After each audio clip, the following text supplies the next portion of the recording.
Ya, apa sih organ vital kita? Nah, itu jantung, hati, paru-paru, pankreas, limpa, ginjal, ya otak. Kita lihat seperti inilah organ tubuh kita. Dijaganya pakai apa? Pakai Melia propolis dan Melia biang. Tapi terkadang kita nggak tahu persis apa sih fungsi Melia propolis dan Melia biang dan organ-organ itu seperti apa. Tahu jantung? Tahu otak? Tahu. Tapi kita coba kupas, ini penyakit-penyakit apa yang umumnya menyerang kaum wanita. Ya, saya coba untuk mengupas dari organ per organ. Kita lihat dari organ dulu. Sudah pernah lihat jantung? Jantung sendiri? Jantung orang lain? Jantung sapi?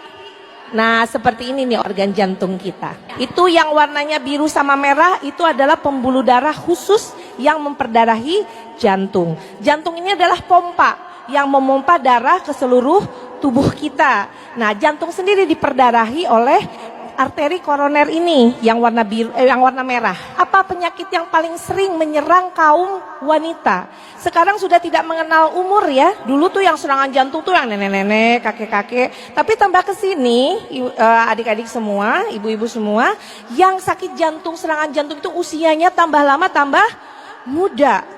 Kemarin kami di Ikatan Dokter Indonesia Kabupaten Sukabumi baru kehilangan satu orang sejawat usia 40 tahun, dokter spesialis anestesi. Almarhum meninggal karena serangan jantung.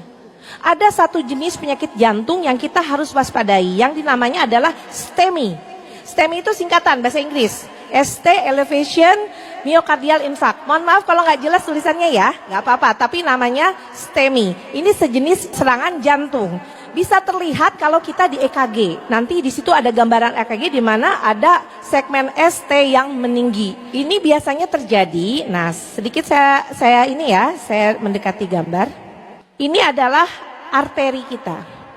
Arteri untuk jantung. Otot jantung adalah otot yang paling sensitif sekali. Pada saat otot jantung ini ada sumbatan pembuluh darah arterinya ke jantung yang sebelah sini, dia tidak terperdarahi, maka otot jantung ini akan mati. Pada saat otot ini mati sebelah sini, akan terasa keluhan. Tapi hebatnya, Allah menciptakan mekanisme yang luar biasa. Begitu di sini ada sumbatan, maka akan terbentuk pembuluh darah korelasi yang baru, dia akan jalan lagi. Tapi otot jantung yang sebelah sini sudah mati. Tapi jantung akan berdenyut lagi dengan normal, dengan sebagian segmen yang sudah mati.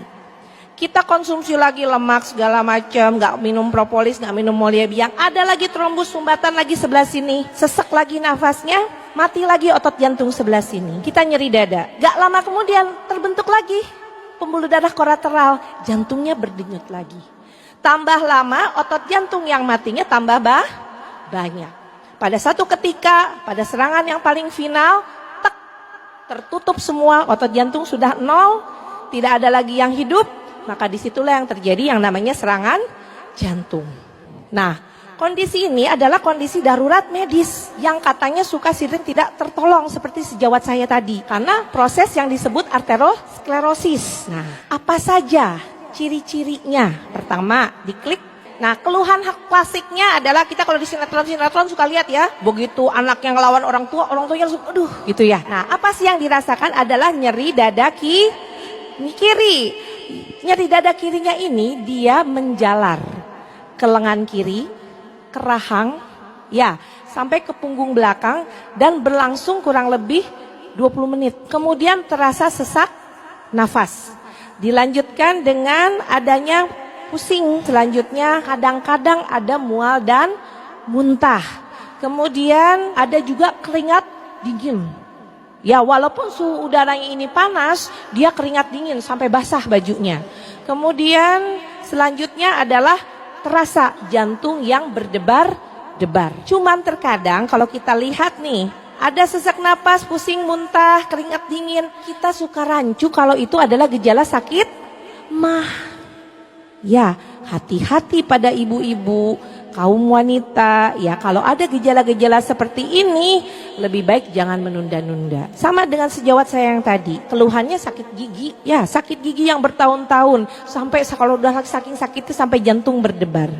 Saya sendiri secara pribadi pernah saya mengalami ini, tahun 2014. Pada suatu malam saya bangun, saya sesak napas, saya pusing, kemudian saya curiga. Berangkat ke IGD, ternyata iya, saya kena MCI, miokardiak infark. Nah, kapan kita harus periksa ke dokter? Sekali lagi kita lihat, jika ada keluhan nyeri dada, nggak nyaman di punggung sebelah kiri, di lengan kiri, di rahang, atau kadang-kadang juga nih celakanya dada kanan juga, kemudian ada rasa nggak nyaman seperti dihimpit, tertekan benda yang sangat berat. Bukannya nakut-nakutin, bukan bikin kita jadi paranoid, tapi tidak ada salahnya kalau kita berjaga-jaga. Dan ingat tadi keynote-nya, terasanya bukan semenit 2 menit, tapi lama, agak 20 menitan seperti itu. Nah, apa pencegahannya? Ya, penyakitnya udah jelas nih, tahu bakal jadi serangan jantung, tapi dicegahnya gimana? Kalau kata dokter, untuk mencegah STEMI adalah lakukan pola hidup yang sehat, seperti misalnya dengan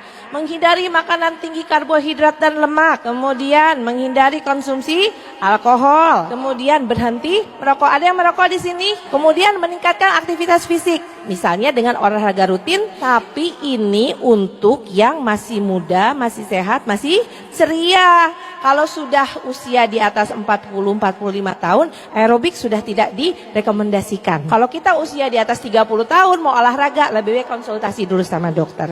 Karena takutnya terjadi serangan STEMI tadi. Tahun lalu jemaah haji saya, dia tawaf pertama sehat. Begitu di tawaf kedua, tawaf ketiga, tambah lama tambah sesak. Keluhannya cuma sesak napas. 1 minggu dia melakukan umroh, di situ dia mulai ada gangguan yang sangat berat, nyeri dada segala macam. Begitu diperiksa ternyata dia STEMI. Makanya untuk yang usianya di atas 30 tahun, hati-hati untuk melakukan aktivitas fisik. Kemudian lanjut, berat badan ideal, ya ideal nggak saya? Hah? Ideal, ya. Ada yang berani nggak bilang ideal? Ya, agak sedikit berlebih, ya gitu. Dan jangan lupa tentu saja yang terakhir, inilah, ya. Mulai sekarang sebarkan ini, konsumsilah Melia Propolis dan Melia Biang. Ya, selain pola hidup sehat yang tadi, yang utama ini nih. Ya, ini rahasia yang orang lain di luar sana nggak tahu.